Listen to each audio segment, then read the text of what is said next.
Hey, Scott here with Bad Gaming. First thing is that the video in the background is not how I normally play. I tried not to die to an extent, but was focusing on testing and showing the limitations of the MP18 in this video. So I purposely put myself into situations where I was supposed to lose. I'll provide links to unedited gameplay of this video in the background, as well as pre-patch video. Before we get into the content of the video, the context here is pretty important, and that's that DICE made sweeping changes that nobody asked for, directly affected the gunplay, and probably should have never been made considering the latency issues the game servers already have. For example, this clip in the background. It's actually a friend of mine that killed me, and you can see where he takes those 4 shots. And I was actually behind the wall on that last shot. DICE announced their intentions of making this TTK change late last year after Battlefield had already been released for over a year. DICE wanted to make classes stay in their own lane, so to speak. Assaults are now better assaults, while medics are slightly better mid-range but received a relative nerf in CQB engagements.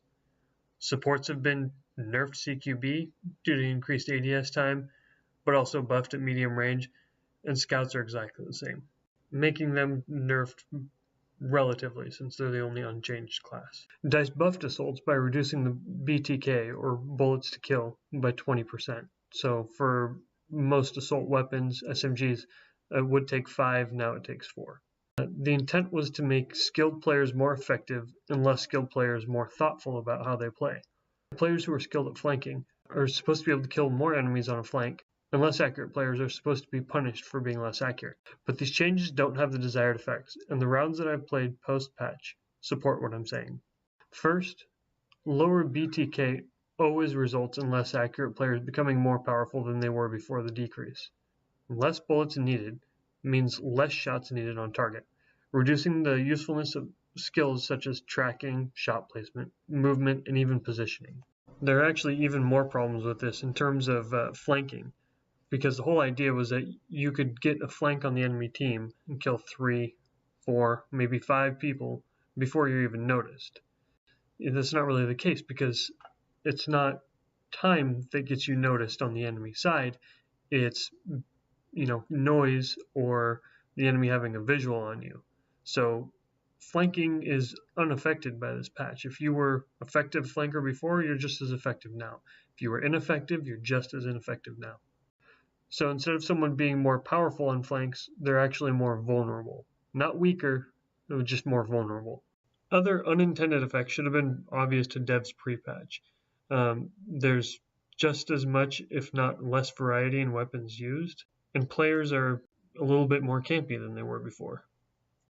Now, the BTK of nearly all SMGs is only 4 bullets, and all SMGs are automatic rapid fire. There are only 2 metrics that will make one SMG preferable over others in fights less than 12 meters: spread and magazine capacity, with magazine capacity being the biggest concern. It seems pretty obvious to me that the Hell Reel is probably going to remain the most used assault weapon.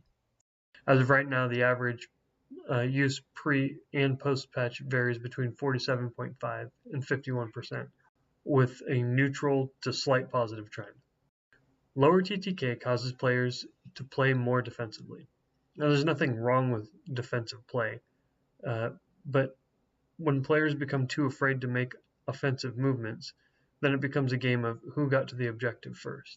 This also negates the skill aspect of gunplay, favoring the player who has quicker reactions or who is able to find a corner to hide in first, over players who have better movement, positioning, and accuracy. Finally, the assault BTK reduction beyond 35 meters made the class usable at that range. All others are still preferred, of course, but the assault player that finds himself in the open or looking down a long alleyway is no longer punished as severely as before, giving yet another buff to less skilled players who don't use pathing and cover. So this all begs the question, why should we care?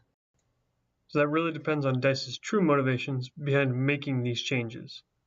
Because given everything I've already said, DICE clearly isn't being honest. I can personally think of 4, and that's all I've come up with. I've ruled out others through statements put out by DICE and DICE devs, but these 4 are all possible. Maybe not likely, but possible. 1, the changes were made to appease assault mains in the community. If that's the case, then we should be mad that DICE has made it harder to work as a team, so that 1/3 of the players could have an easier game.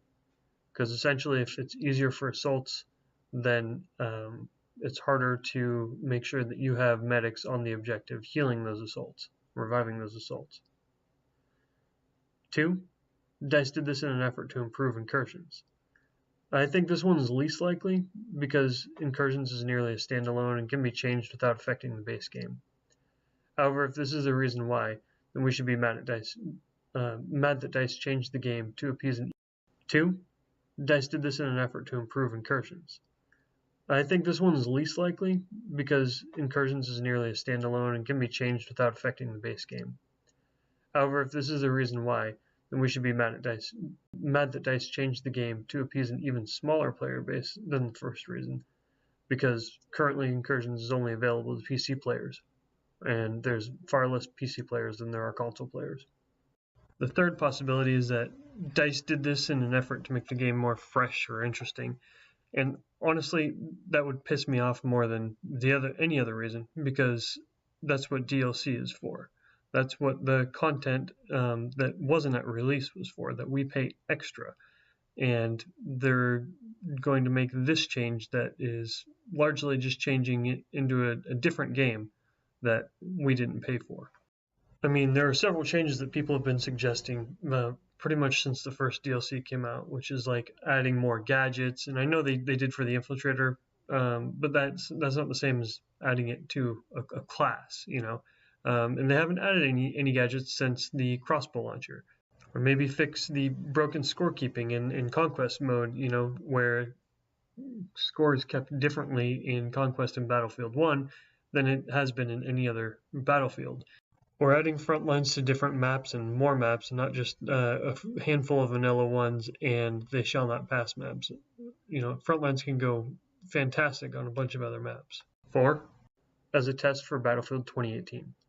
Honestly, I would be least upset if this was the case, but still this shouldn't require an update to the whole game. The CTE should be plenty enough to solve any issues they might have with balancing in Battlefield 2018. I think most of the community that didn't want TTK 2.0, like myself, would still agree with me when I say that Battlefield is still a great game, it's still a lot of fun, and we'll definitely still play it. But this is more than just not wanting a change. DICE is trying to manipulate the community in one of these 4 ways. We have every right to be angry about that.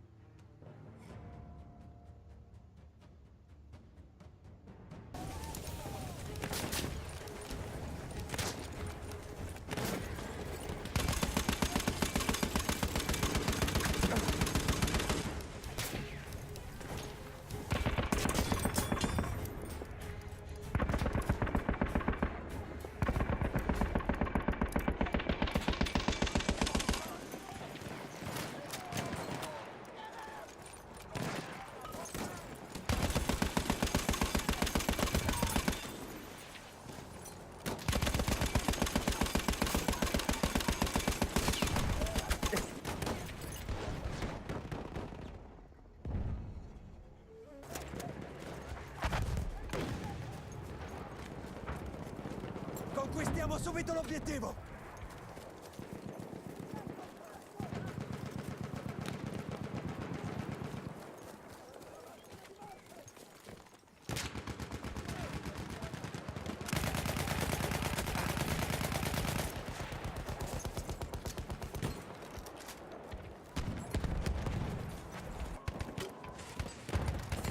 mühimmat sana.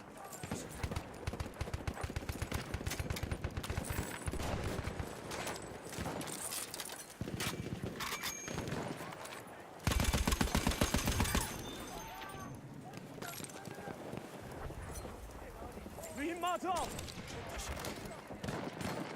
Mühimmat al. We have taken objective Charlie. Bomba atıyorum. Çabuk olun. Biraz mühimmat. Al bakalım. Medico nemico individuato. Objective Questa granata è tutta. Seriously? Jesus Christ.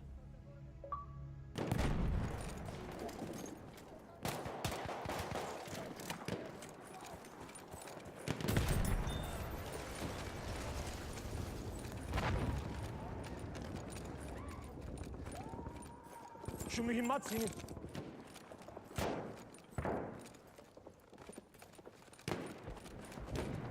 Aha sana mühimmat. Capture objective butter.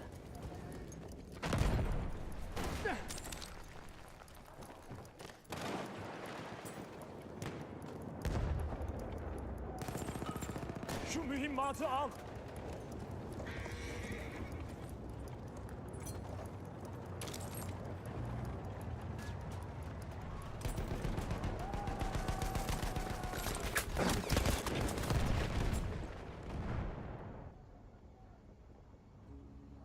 No tank damage.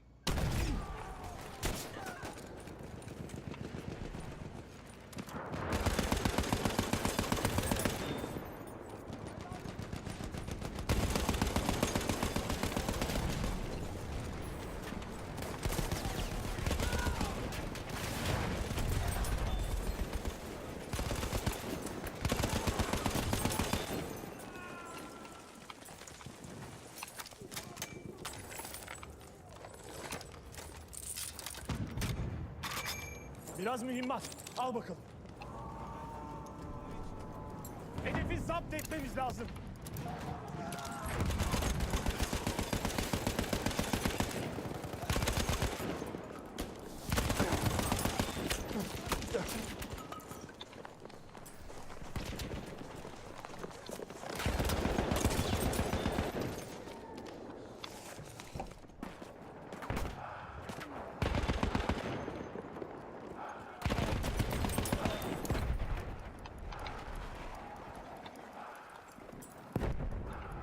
Mühimmat. Aha orada.